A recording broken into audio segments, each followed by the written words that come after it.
Republican presidential candidate Donald Trump rolled to victory on Saturday in South Carolina in a contest that saw former Florida Governor Jeb Bush drop out, while Democratic hopeful Hillary Clinton beat back a strong challenge from Bernie Sanders in Nevada.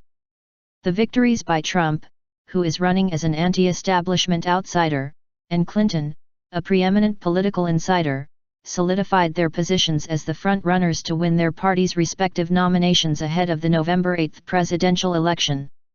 The night's most prominent casualty, Bush suffered a distant fourth-place finish in the Republican contest and announced he had suspended his campaign, ending his dream of becoming a third Bush president after his father and brother.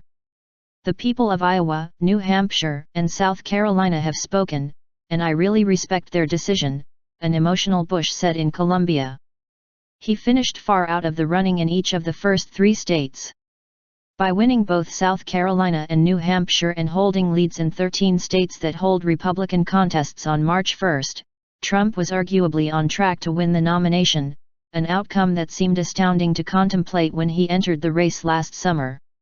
"It's going to be very difficult for him to be derailed at this point," said Hogan Gidley, who was a senior advisor to former Republican candidate Mike Huckabee.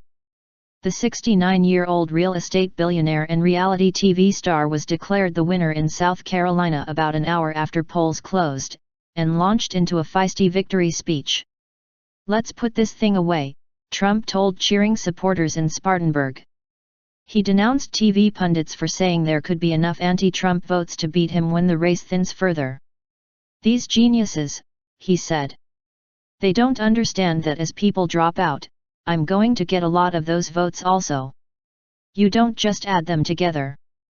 Trump easily defeated Florida Senator Marco Rubio and Texas Senator Ted Cruz, who were in a close fight for second place and the right to declare themselves the anti-Trump alternative. With 99% of South Carolina precincts reporting, Trump had 32.5%, followed by Rubio with 22.5% and Cruz with 22.3%. Cruz's inability to distinguish himself from Rubio in the state was a blow to his campaign, which had invested heavily there to rally support among South Carolina's large population of evangelical voters.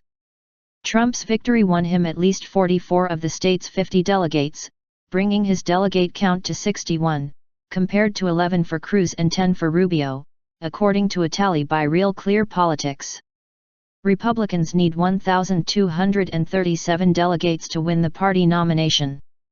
It was Trump's second victory in a row, an outcome that frightens establishment Republicans but thrills the throw-the-bums-out conservative base of the party that has long been fed up with Washington. The bellicose New York billionaire had created some last-minute drama in South Carolina after Pope Francis said on Thursday his views on U.S. immigration were not Christian. Trump, who has also advocated a ban on Muslim immigrants to counter domestic terror threats, stirred fresh controversy on Friday when he told a crowd about a U.S. general who was said to have dipped bullets in pig's blood to kill Muslim prisoners a century ago.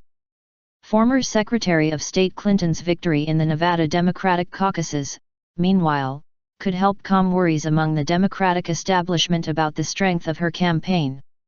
Her result denied Sanders the breakthrough when he had sought in a state with a heavy minority population, but his ability to close a one-time double-digit polling lead for Clinton suggests the Democratic nominating race will be long and hard-fought. With 90% of precincts reporting, the former First Lady was leading with 52.6% of the vote to Sanders' 47.4%. Clinton's victory gave her fresh momentum as she heads into the next contest in South Carolina on February 27, where polls show her with a double-digit lead largely as a result of heavy support from black voters.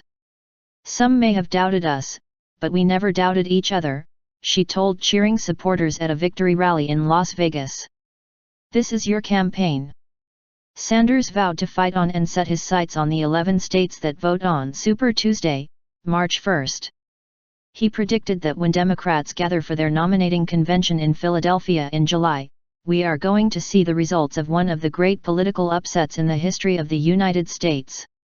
"The wind is at our backs," the Vermont senator said. "We have the momentum." After routing Clinton in New Hampshire and finishing a strong second in Iowa, states with nearly all-white populations, Sanders had hoped to prove in Nevada that he could win over Black and Hispanic voters and compete nationally as the race moves to states with more diverse populations.